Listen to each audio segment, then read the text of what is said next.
Hi అండి, welcome to my channel. ఈరోజు వీడియోలో నేను మా అపార్ట్మెంట్లో గణేష్ నిమజ్జనం ఎలా జరిగిందో మీతో షేర్ చేసుకోవాలనుకుంటున్నానండి. ముందుగా అయితే అందరం మంచిగా భోజనాలు అయితే చేసేసామండి. ఆ తర్వాత అయితే కనుక ఉట్టి కొట్టడం స్టార్ట్ అయ్యిందండి.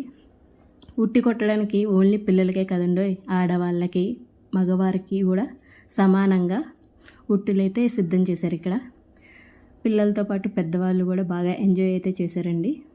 చూస్తున్నారు కదా, పిల్లలైతే ఫుల్ ఎంజాయ్ చేస్తున్నారనమాట.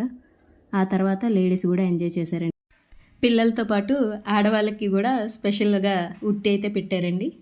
ఆ తర్వాత మగవారు కూడా బాగా ఎంజాయ్ చేశారండి. డాన్సులు చేస్తూ బాగా అయితే ఎంజాయ్ చేశారు. ఇలా ఉట్టి కొట్టడం అంతా అయిపోయిన తర్వాత ఈవినింగ్ 5 టైం అయిపోయిందండి. బాగా అయిన తర్వాత ఇక్కడ 21 రకాల పత్రాలతోటి పంతులు గారు వచ్చి వినాయకుడికి పూజనైతే చేయించారండి. మంచిగా పూజ అంతా అయిన తర్వాత అఖండ దీపాన్ని అయితే కదిలించారండి.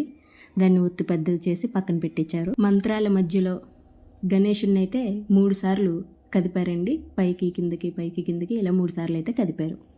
ఆ తరువాత 9 రోజులు పూజ చేసిన కలశాన్ని అయితే కదిపారండి. దాని మీద ఉన్న టెంకాయని తీసేసి అందులో ఉన్న గంగాజలాన్ని అక్కడున్న అపార్ట్మెంట్ వాస్తవ్యులందరికీ కూడా ఆ గంగాజలాన్ని శిరస్సుల మీద వేశారండి.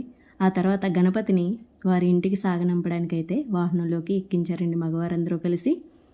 అలా ఎక్కించేసిన తర్వాత ఇక్కడ పిల్లలందరూ కోలాటం అంతా మొదలు పెట్టేశారండి. ఇక్కడ పిల్లలు, ఆడవాళ్ళు, మగవారు అందరూ ఫుల్ మాస్ సాంగ్స్ అయితే పెట్టుకొని శుభ్రంగా డాన్సులు అయితే చేసేసారండి. ఇక్కడ వినాయకుడిని తీసుకెళ్లే వాహనానికి బింది నీళ్ళతోని దిష్టిని తీశారండి ఫస్ట్గా. ఆ తర్వాత వాహనానికి పసుపు రాసి బొట్లు పెట్టిన తర్వాత ఇలాగా హారతిని అయితే ఇచ్చారండి. ఆడవాళ్ళందరూ కలిసి వాహనానికి అయితే ఇలా హారతిని ఇచ్చారండి. ఆ తర్వాత గుమ్మడికాయతోని దిష్టిని తీశారండి. అటు 3 సార్లు ఇటు 3 సార్లు తిప్పుతూ దిష్టిని అయితే తీశారు. ఆ తర్వాత కొబ్బరికాయతో కూడా దిష్టి తీశారండి. ఆ తర్వాత వాహనానికి నిమ్మకాయలు పెట్టి గణేషుని బయలుదేరడానికి సిద్ధం చేశారండి. ఈ విధంగా అయితే కనుక గణేశుడు వారి ఇంటికి వెళ్ళడానికి సిద్ధమయ్యి తయారయ్యాడండి.